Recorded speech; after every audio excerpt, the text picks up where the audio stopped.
The next case is Michelle Zimmerman versus King County.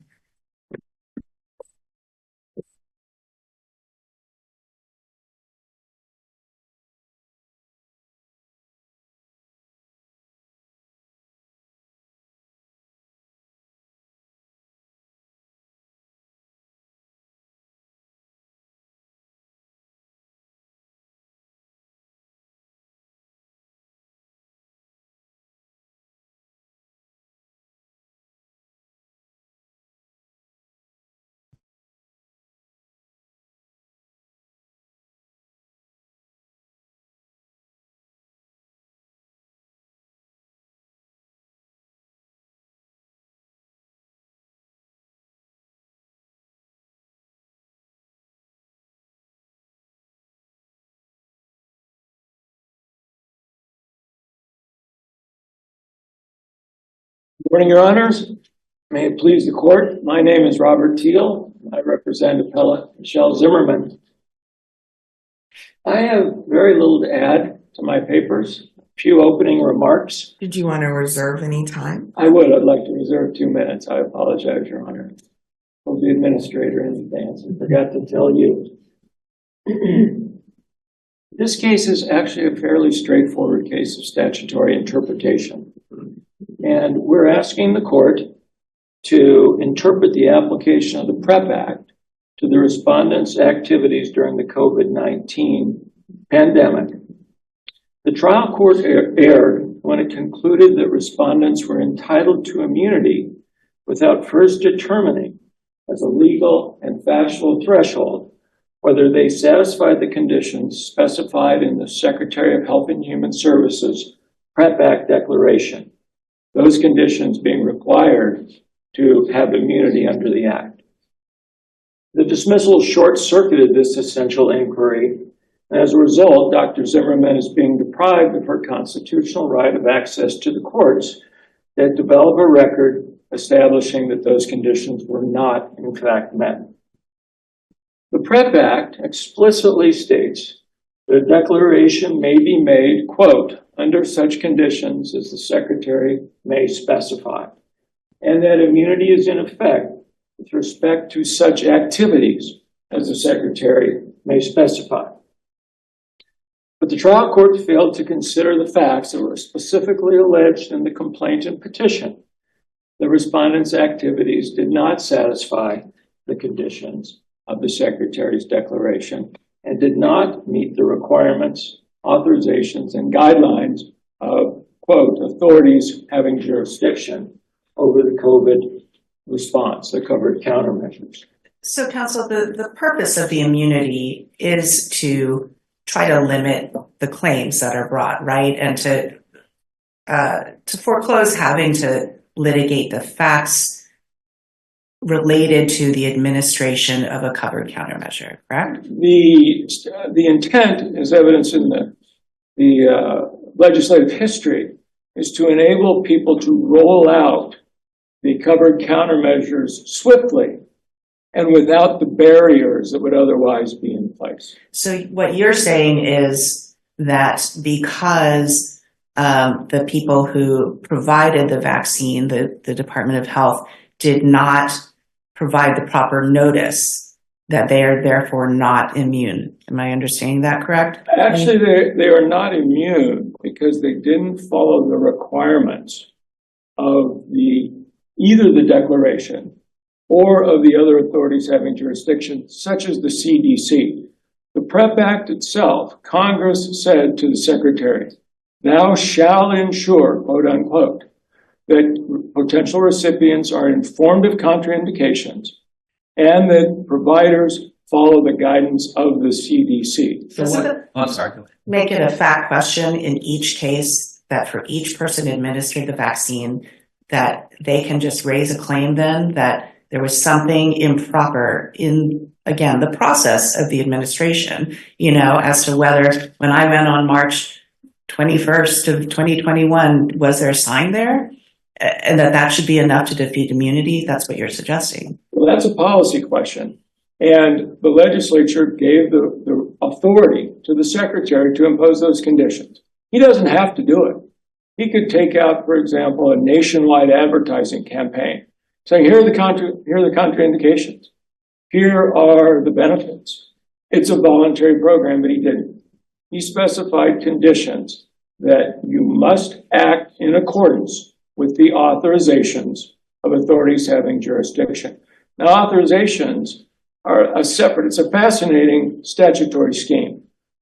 You can have emergency use authorizations. Those drugs are not approved because it's an emergency. But the FDA has said, here's what you have to do to use these drugs. And so what specific requirements were not followed? Yeah, and where would we find them? Well, you would find them in the papers we filed. Well, there is a fact sheet. Papers you filed, and there's the spot we would find them. Apologies, Your Honor. The clerk's record is about 300 pages. And, you know, I was prepared to address the conditional nature of the immunity.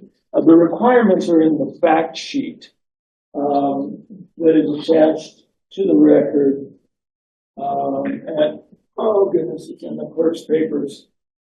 If you want to look for it while the other side is arguing, then you can tell us when you come back. I appreciate that. There's a fact sheet for the providers, and it says, here's what you must do. Then there's a fact sheet that they're required to give so that they can meet the inform and comply requirement in the legislation to the potential recipient. In this case, that said, if you've had an allergy to a prior vaccine, you don't want to do this one. And that's what Dr. Zimmerman had. And she did not get the warning. In fact, the complaint alleges, and it's a verified complaint under penalty of perjury, that she was told just the contrary. Oh, don't worry about that prior allergic reaction. This vaccine does not have polyethylene glycol in it. In fact, the fact sheet says it does. Wouldn't the requirements as well be to give the correct dose? Yes. Then why is there in the Secretary's declaration an example that says if somebody negligently gave the inappropriate dose, they would have immunity? Absolutely. If they negligently gave it, but handed out the fact sheet. If they still violated the requirement. The requirement says this is the proper dose. They gave the improper dose, and they did it negligently. So they violated the requirements. They still get immunity. I don't believe so, Your Honor, because the PrEP Act requires inform and comply with the guidelines of the CDC. Isn't that the example that the Secretary used as to when you get immunity is if you negligently give an improper dose? You get immunity for doing all sorts of negligence. So were they wrong about that? Were they wrong that you would have immunity for giving the improper dose, which is a violation of the requirements? I believe you would, and I'm not sure that is actually one of the requirements. It specifies the dose, but if you negligently give it, right, then you're immune because But here they specify information that would be given, and if you negligently don't give it, what's the difference? Well, the example I'm going to give is this. Dr. Zimmerman goes in. She reads the fact sheet. She says, oh, I don't want this one. I want the Moderna injection because I suffered an anaphylactic reaction before. And they negligently give her the Moderna, they're immune. But if they don't inform, if they don't meet the mandate to inform and comply with the requirements of the authorities having jurisdiction, then they don't satisfy the condition. The Secretary does not have to impose conditions. He doesn't have to, he may, but he did. And as a matter of policy, that's what he chose to do, to strike the balance between public health and safety and individual rights. So I'll reserve the rest of my time. I hope that addresses your question to some degree. I can see a little skepticism.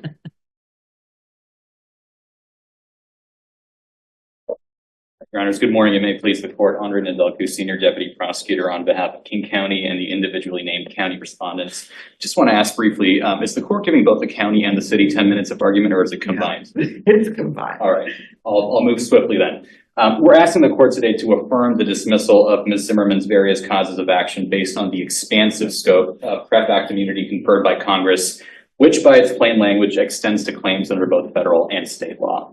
I'll just acknowledge briefly at the outset, there's no real dispute in this case that the county respondents meet the criteria for facial immunity under the PrEP Act. The record's clear there was a declaration The county respondents are all covered persons.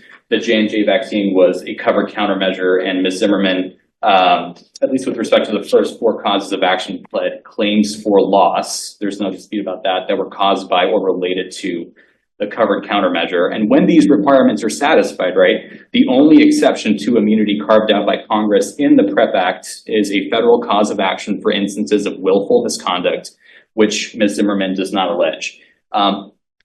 That's not to say, however, that Ms. Zimmerman has no remedies available to her at this point, right, in light of the trial court's dismissal of her action, because as the court knows, the PrEP Act did establish the Countermeasures Injury Compensation Program, or the CICP, which provides benefits for people injured by covered countermeasures in Ms. Zimmerman's position. But what is your response specifically to Ms. Zimmerman's argument that the conditions are requirements for the immunity to attach?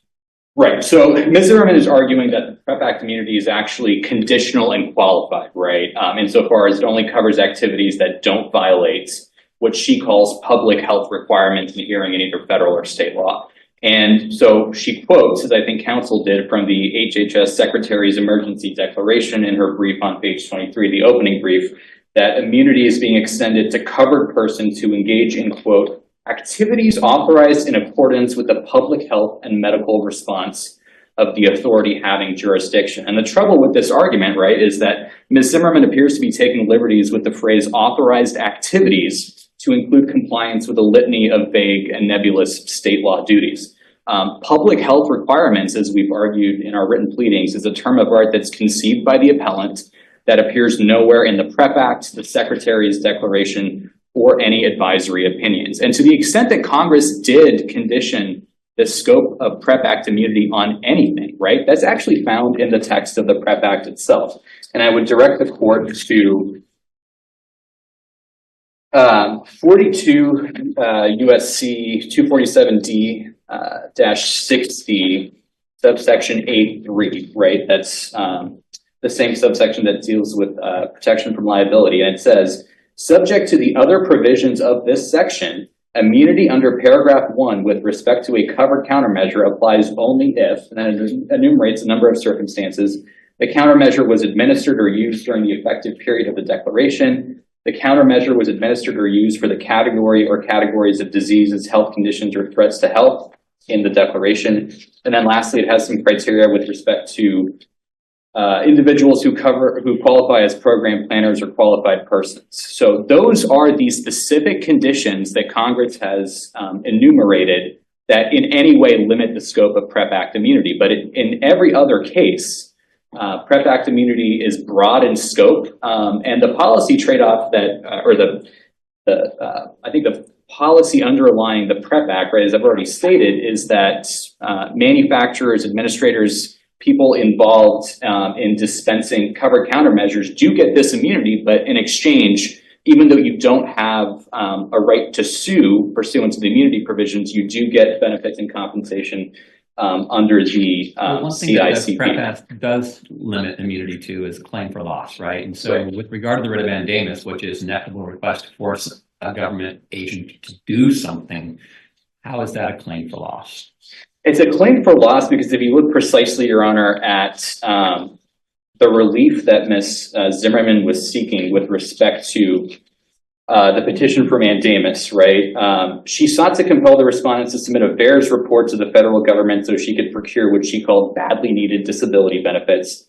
And then she wanted disclosure of the vaccine fact sheet because it was necessary to evaluate the proximate cause of her neurological injuries. But why isn't that a result of the Equitable Order Act rather than a claim that's included for loss? I mean, isn't that a little far attenuated down from the Act? I think the underlying justifications in favor of mandamus relief all kind of adhere in the definition of loss established by the PrEP Act, which is very broad. But what I would submit is the court doesn't have to accept that the petition for mandamus was the equivalent of a claim for loss, because as we argue, the court can still affirm dismissal of the petition because it was deficient as a matter of law, and the court can affirm on any basis supported by the record. So in this case, again, to get mandamus relief, the plaintiff has to show that the party subject to the writ has a clear duty to act, and that duty to act has to exist at the time the writ is sought, right? There's no such thing as retroactive mandamus relief. And in this case, Ms. Zimmerman filed her lawsuit in the trial court almost 9 months after the FDA had revoked the J&J vaccine's emergency use authorization. So whatever affirmative duties the EUA may have imposed on vaccination providers concerning VAERS reporting or disclosure of the vaccine fact sheet had long since expired by the start of this litigation. And so there was no contemporaneous duty to act that could be compelled through a mandamus petition. In the brief time that I have left before I hand things over to the city's council, I just want to go back to, I guess, the concept of immunity that's being advanced by the appellant in this case, which again is inconsistent with the plain language of the statute. Council is urging the court to adopt a standard for immunity where covered persons under the PrEP Act have to perfectly abide by every conceivable, federal law, regulation, requirement, what have you, in order to qualify for immunity. And then the only conceivable way in which somebody would in fact be entitled to immunity absent compliance with those regulations is if there is a completely unforeseeable adverse health reaction, right? Even though there's been perfect compliance with the statute. But in the vast majority of instances where there's going to be a problem or some sort of issue arising from administration of a countermeasure, it's going to be reliance on negligence, right? It's going to adhere in some sort of negligent act, which we know as a matter of law that the PrEP Act and the scope of PrEP Act immunity indeed encompasses, right? Immunity extends to negligent acts and indeed reckless conduct. Counsel, before you hand it over, I do have one follow-up question about the mandamus. So I hear you saying that there was no duty for which mandamus a writ could issue because at the time of the filing of the petition, that duty no longer existed.